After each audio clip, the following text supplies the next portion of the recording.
while back, I was posting my results for a bunch of these political quizzes and surveys, and I found most of them to be not only biased, but not all that useful to begin with. Now, I've recently come across another one, and I figured, what the hell, I'll give it a shot. Now, keep in mind, this is a much longer political quiz than I've done in the past, coming in at 53 questions. Therefore, this is going to be a long video.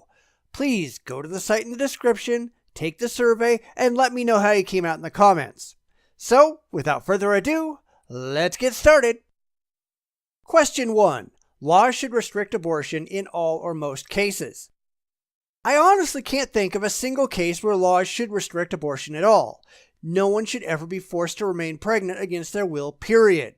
This goes against personal privacy, and that's very important to me.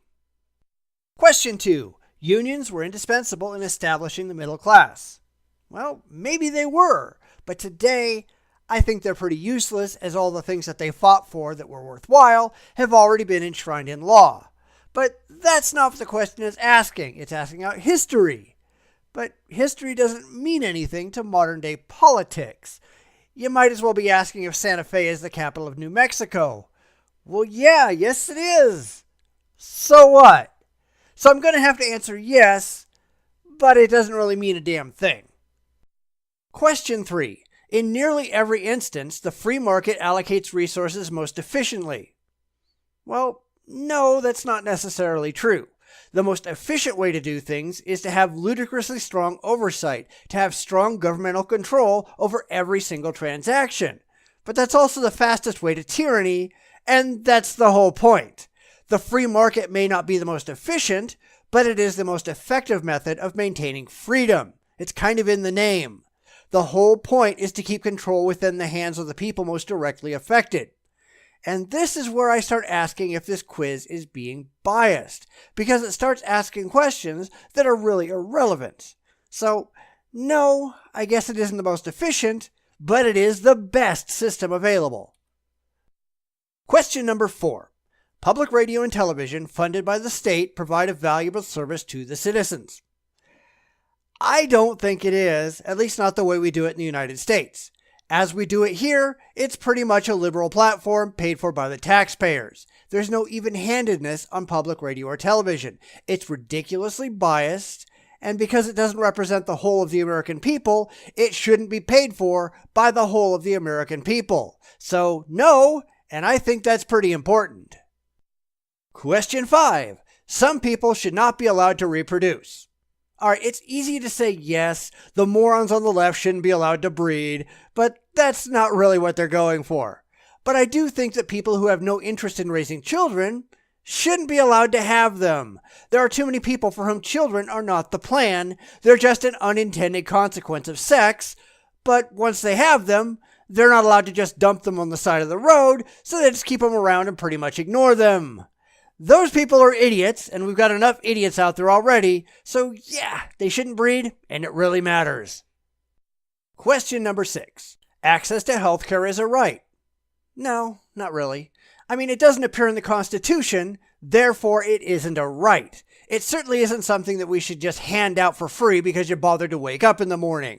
No, I think a very basic level is fine for everyone, and if you want more, you should have to work for it. You should have to earn it. People should be responsible for themselves, for their health, and for their well-being. The message we're sending today is that you don't have to actually do anything. You'll just be handed things on a silver platter, and that's a really bad message to give. Question number 7. The rich should pay a higher tax rate than the middle class. I honestly don't think they should. Why should we penalize people for being successful any more than we should reward people for being unsuccessful? If you want to take part in the benefits of society, you need to pay your fair share. I think taxes should be the same for everyone. Charge some small percentage and hold everyone equally accountable, and then require the government to live within its means. That's the very basis of conservatism. Question 8. School science classes should teach intelligent design. No, school science classes should teach science, full stop. Intelligent design is not backed up by science in any way, shape, or form. Therefore, it doesn't belong in a science classroom any more than teaching about leprechauns or unicorns does. But this is yet another place where emotion overrides intelligence. The people who believe in imaginary friends in the sky do so on an entirely emotional basis, not a rational one. And because they can't step back and think intelligently about what they believe, they expect everyone to cater to their religious fantasies. Sorry, not a chance. Not just no, but hell no. Question 9. Marriage must be heralded for the important role it plays in society. Absolutely. But it doesn't matter if the people in said marriage are gay or straight or anything else. Marriage is important. It provides stability within society. It provides a framework for raising children, regardless of whether those children are natural or adopted or other. It provides for financial and social success, as well as the ability to grow and be taken care of throughout your life. The downfall of society comes when liberal ideas about marriage being unnecessary creep in, and that's what's happening right now. This is essential to the success of Western society. And now to question 10. Sometimes war is necessary, even if it means you strike first. Well, yeah, war is absolutely necessary sometimes, and I question what you mean by striking first. I mean, sometimes you might attack first. That doesn't necessarily mean you weren't provoked into doing so. I mean, it's not like most countries wake up in the morning and go, I'm bored. Let's go annex the Sudetenland. That's just not how it works. Now, there's good and bad reasons to go to war, sure. But that's something decided by the countries themselves and ultimately by history. Number 11. Patriotism is an overrated quality. Well, sometimes it is and sometimes it's not. It's not something you can really generalize about. There are certainly some people out there who are way too patriotic, who virtually worship the country, and those people have problems. But by the same token, there are some people who utterly despise the country and everything it stands for, but they don't seem to want to go anywhere else for some weird reason. It's a spectrum. I think patriotism is a good thing in general, so long as it doesn't run away with you. Question 12. Radio stations should be required to present balanced news coverage. Well, so long as they're privately owned and operated entities, no. I mean, let's go back to a previous question. NPR, which is paid for by the taxpayer, is about as far from fair and balanced as you can get. It's a liberal shill on the public dime, and I strongly object to that. But anybody who wants to start a radio station ought to be able to do so, and should be able to say whatever they want to on their station. It's about freedom of speech, and that matters. Question 13. Government should do something about the increasing violence in video games. Oh, brother. Again, this goes back to something I've already touched on, the free market. These games exist because people want to buy and play these games. It's not the job of the government to tell the consumer what they ought to want. If people want to shoot things on a screen, that's fine with me. It doesn't hurt anyone, and the government can fuck the hell off if they think they get to tell the people what they can do with their free time. 14. If our leader meets with our enemies, it makes us appear weak. Seriously, is this the let's revisit things we've already talked about portion of the quiz? Of course our leader should meet with foreign leaders, enemies or not, to try to work out problems before we start lobbing bombs at each other. It doesn't make us weak, it makes us responsible. Question 15. We must use our military from time to time to protect our supply of oil to avoid a national crisis. Well, it depends on how we use the military. I mean, should we pretend we own the planet and run around playing planetary policeman? Hell no. Should we protect our legitimate interests? Yes. Should we go in and take the place over? No. Our oil interests, like any other interest, should be diplomatic, not military. We can't force other nations to sell us oil, but we shouldn't be such jackasses that we piss the planet off so they won't sell to us either. So my answer is yeah, maybe, if we have a legitimate reason to do so. Number 16. Strong gun ownership rights protect the people against tyranny. You know, while I support gun ownership, this whole tyranny thing is really stupid. I don't care how many guns you have. You cannot stand up against the federal government or even a local one. They're much better armed than you, they have more people and more money, and they're going to win against you in a shootout.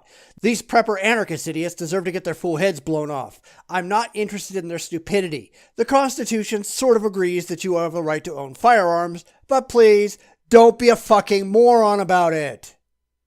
Question 17. It makes no sense to say I'm spiritual but not religious. I don't know if it makes no sense, but it's really stupid. Religion is stupid. Believing in imaginary things, be they gods or crystals or magical mumbo jumbo, is just idiotic. And I don't care why you're stupid. I only care that you're stupid and that you need to knock it the fuck off. Question 18. It is not government's responsibility to regulate pollution. Well, it is the government's job to do whatever the people tell them to do. So if the people tell them to regulate pollution, then it's their responsibility to do so. But I would argue that it's their job to do so rationally and responsibly.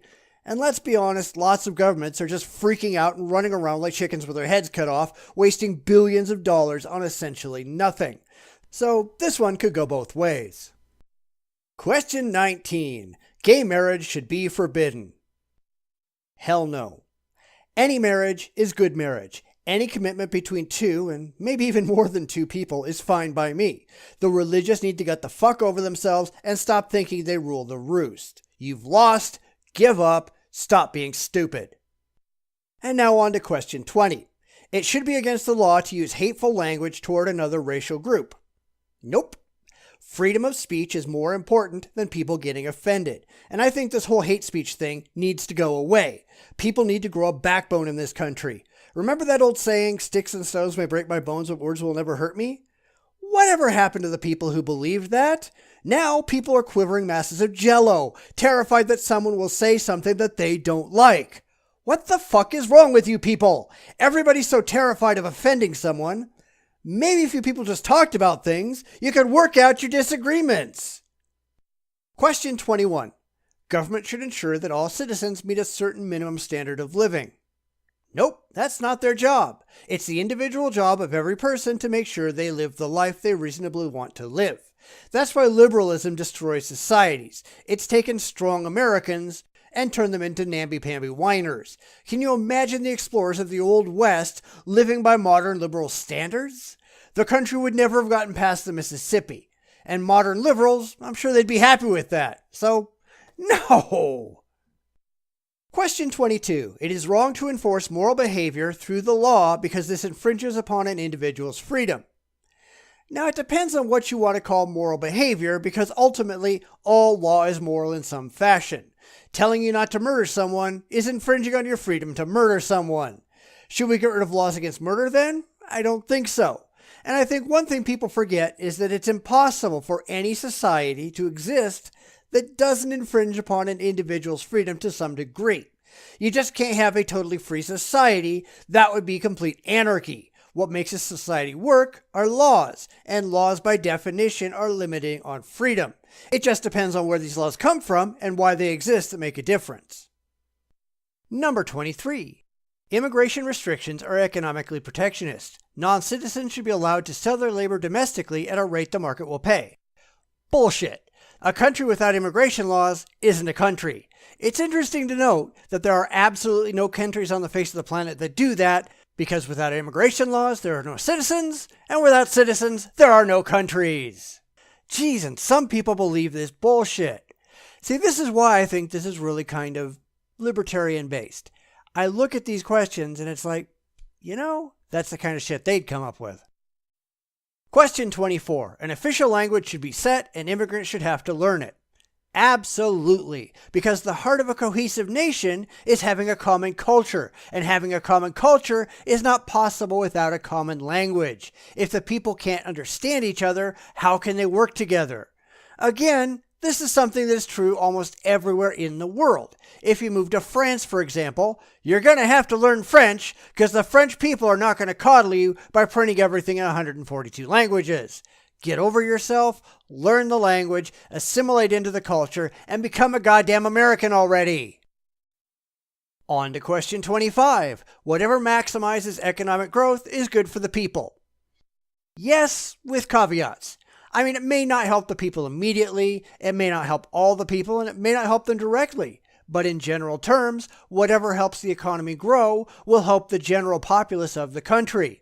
The more the economy grows, the more money the people in general have to spend, and the more overall prosperity there is. So I'm voting yes. Question 26. Racial issues would never be resolved. It's human nature to prefer one's own race. Well, let's be honest. Yes, it is. We know that people tend to prefer things that are similar to them, whether it's race, gender, sexual orientation, etc. I mean, there's no question about that. We'll probably never be rid of racism entirely. That's just reality. All we can really try to do is be done with the outward effects of racism, how people treat each other externally to their own brains. You can't have thought crime. You can only have action crime. We need to stop trying to focus on people trying to change their internal thoughts. Those people are going to die out over time. What we have to focus on is what people do, not why they do it. Question 27. People with a criminal history should not be able to vote. Well, you'd have to define criminal history. Are you talking misdemeanors, felonies, capital crimes? I mean, come on, define your terms. Now, personally, I think that those who have lost their right to vote, which are currently felonies, should be able to get that right back after a certain amount of time out of prison with no subsequent criminal acts. If you get convicted and incarcerated, then you get released and don't reoffend for a decade, well, you should get all those rights back. So, yeah. Under certain circumstances, you should lose your right to vote, but by rejoining society as a productive citizen, you ought to get that back. Question 28. Marijuana should be legal. Nope. Now, I don't personally care about pot, nor do I think it's particularly harmful. I just care about society, and society is not served by making pot legal. So let me get this out of the way. I don't care about individuals as much as I care about society. Society is what allows modern individuals to exist. If society vanished, if this became some kind of a Mad Max wasteland, the overwhelming majority of people today whining about personal freedom and individual rights would be dead. The only thing that allows most of them to live at all, and certainly live their cushy modern lives, is society.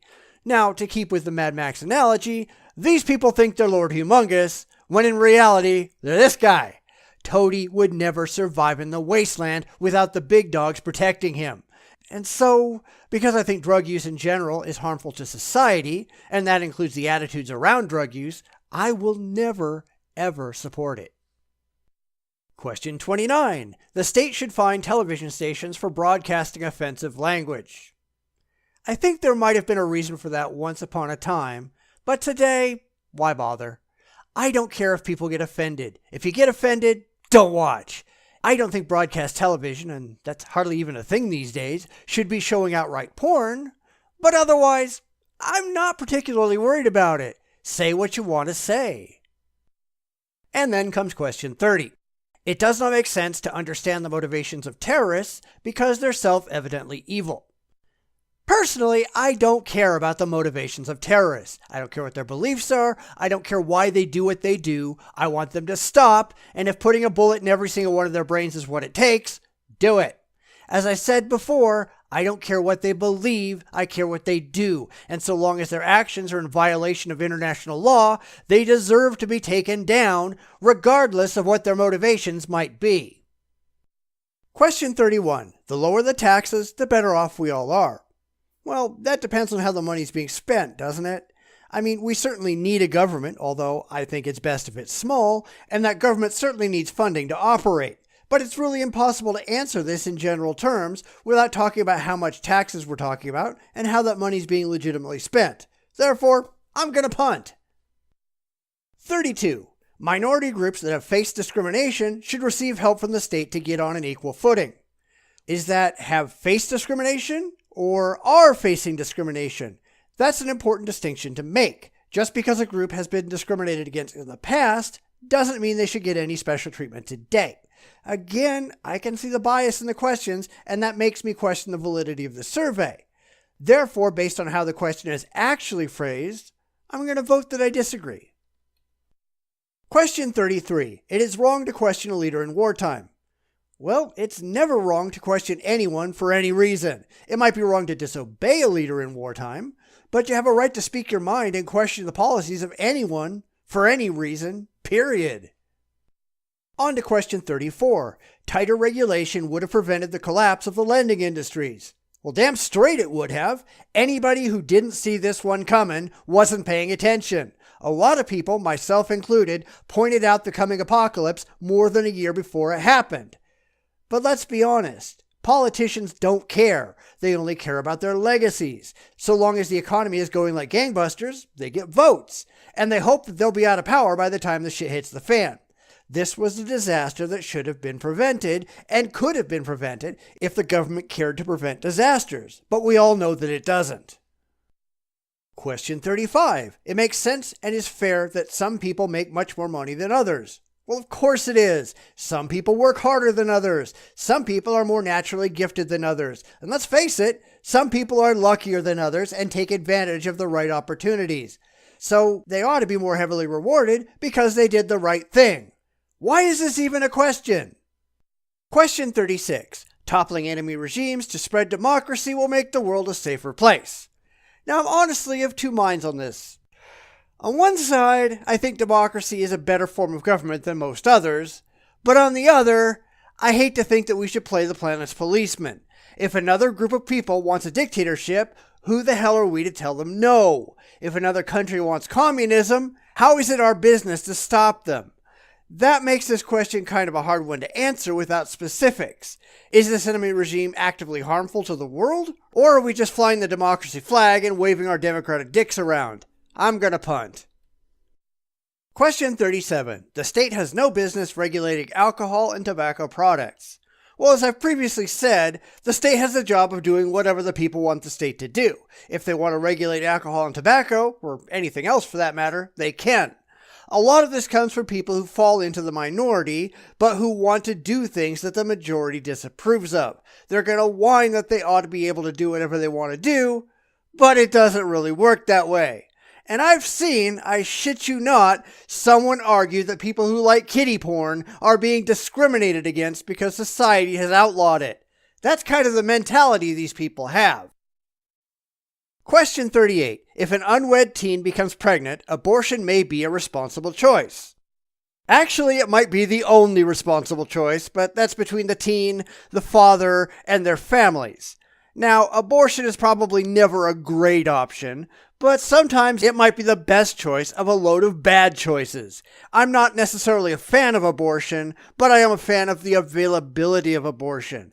In a perfect world, everybody would be responsible and abortion would be largely unnecessary. But so long as everyone isn't responsible and abortion is necessary to avoid other problems, it's got to be offered to people.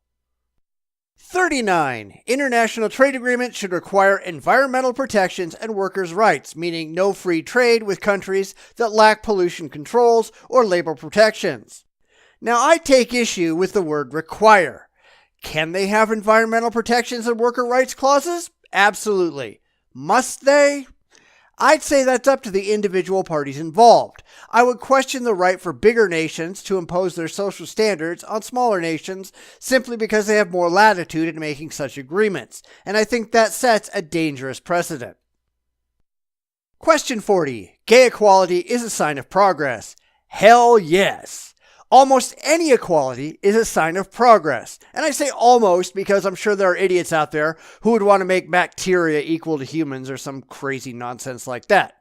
Equality for all is the standard that we should strive for. It shouldn't matter what your skin color is, what your gender is, what your sexual orientation or religion or anything else is. You should be treated just like everyone else, neither having advantages nor disadvantages given to you because of these factors. And you know what? I'm really one of the few people out there who seems to be pushing for that. The left doesn't want it, the right doesn't want it. Everybody wants their pet classes to be better than everyone else. And that's fucking sad. Question 41. The state should be able to put a criminal to death if the crime was serious enough. Fuck yeah. In fact, not only should we be putting these scumbags to death, we should be doing it a lot faster than we do today. They should get their mandatory appeals, then be trotted out of the courtroom and into an electric chair. And I don't want to hear the liberal whining going, oh no, they might be innocent. They're not legally innocent because that was already established in said court of law. Now, I'm not for executing the factually innocent, and that's where we have to improve our court system and our forensic system so that the mistakes that are made are rare. But let's be honest, if we wait until everything's perfect, we'll never get anything done. Being locked in a 10 by 10 cell for the rest of your life for a crime you didn't commit, well, that's not that great either. And no matter how much money they give you if they make a mistake, they simply can't give you those lost years of your life back. So I don't want to hear any of that crap. Get these animals out of the gene pool, period. Question 42. The military budget should be scaled back. Yes, it should, dramatically, simply because it isn't necessary. Now, if you look at the facts, the U.S. spends almost a third of the total world military expenditures. That means almost 1 out of every $3 spent worldwide on any military anywhere is ours. And that's ridiculous. And even if we don't use it for anything, why do we have it? Because we might use it? Well, I think half the time we do use it, we only do so to justify it being there. That's a bunch of money that we could do better things with, like, not borrow trillions from China. Figure out what we need to protect ourselves and scale back the military dramatically. Question 43. Economic competition results in innumerable innovations that improve all of our lives. Yes, it does. In fact, competition drives innovation. The only reason we have a lot of the things we have today is because of corporate, military, and economic competition. Make something bigger, make something better, and make something cheaper. Those are the things that drive economic success. Without it, we'd all still be living in caves.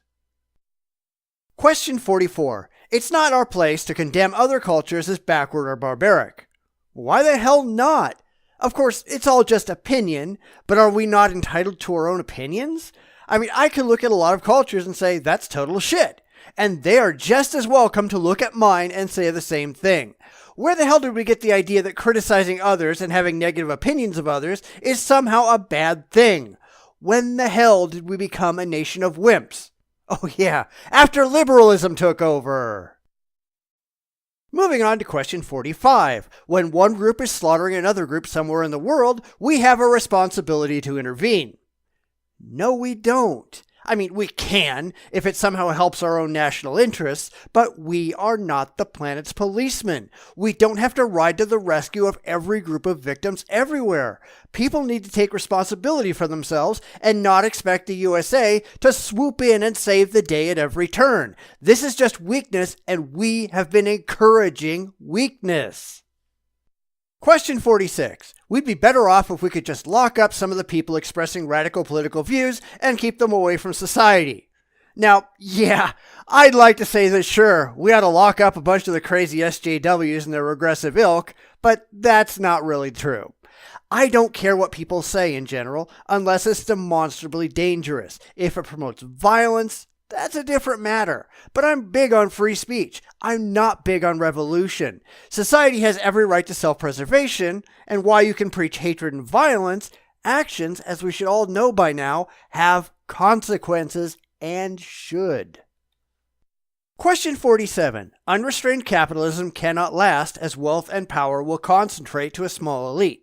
And I don't buy that for a second. But what we have here isn't unrestrained capitalism. It's some people practicing capitalism and other people not. So it's no surprise that those who practice capitalism become successful and wealthy, and the ones that don't, the ones that just sit there with their hands out, those people simply don't get successful, and then they whine because life isn't fair.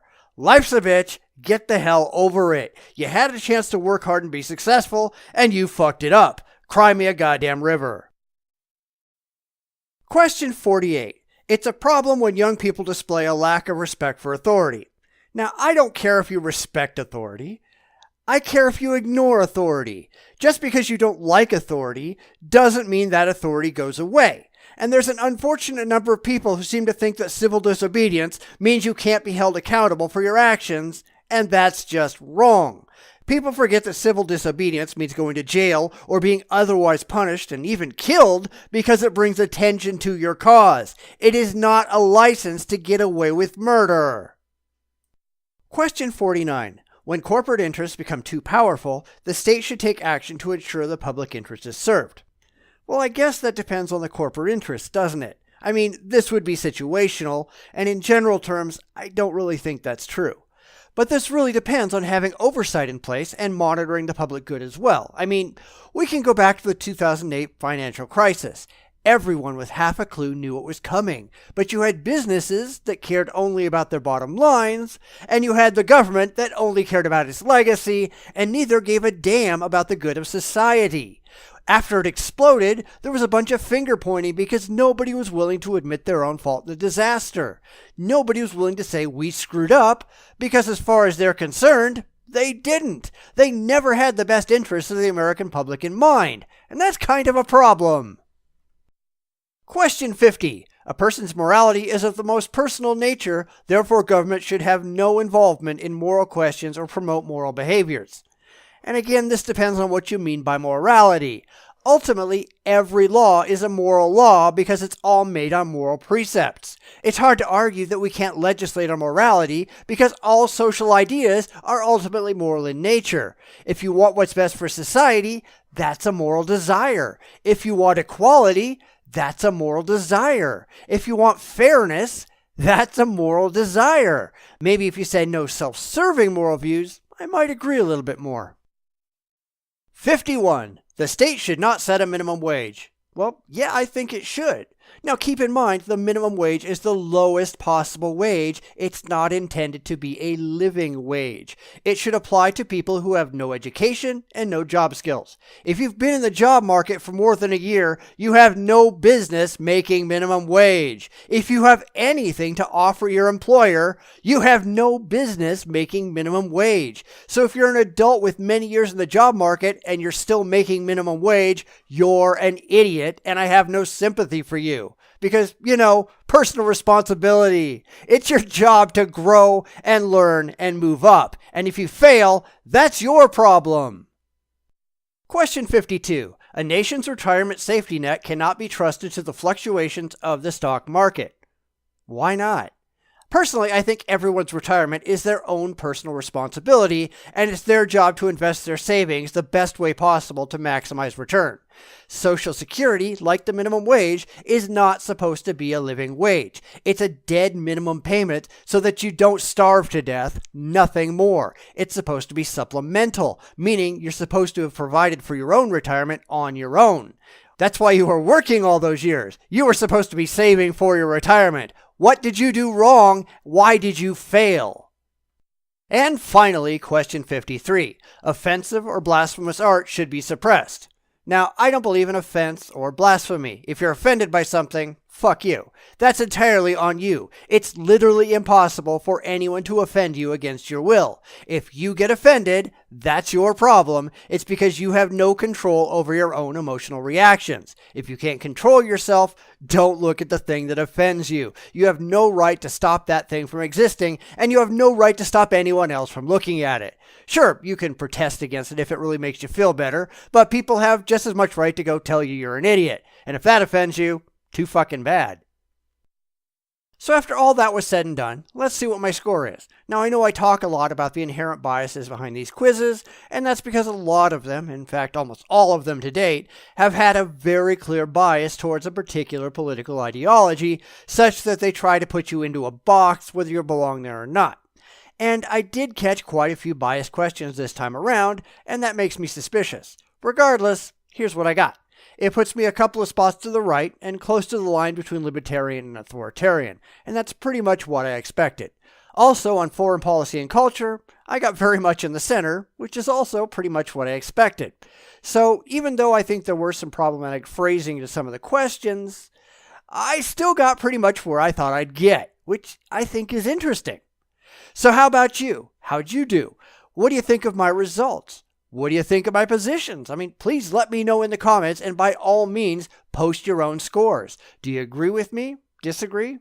Let's find out. Let's talk about it, because that's what telling the world is all about.